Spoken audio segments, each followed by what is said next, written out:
अपनी कमर तक सैलाबी पानी के साथ फिलिपाइनी कारोबारी माइका मेंडोजा ये जाहिर कर रही है कि इसने जो वीडर पहन रखे हैं वो ऑनलाइन शॉपिंग प्लेटफॉर्म के जरिए अमली तौर पर प्रोडक्ट्स बेचते हुए उसे खुश्क रखे हुए हैं।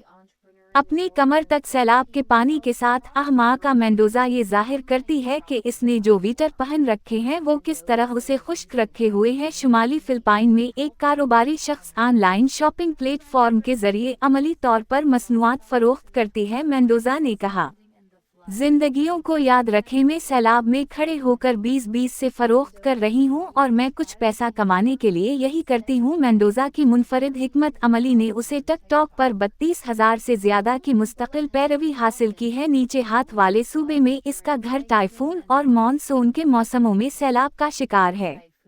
टाइफून कोयला जुमे की सुबह 75 मील फी घंटा की रफ्तार से जमीन से टकरा सकता है और हफ्ते के आखिर से एक उष्णकटिबंधीय तूफान तक पहुंच गया है।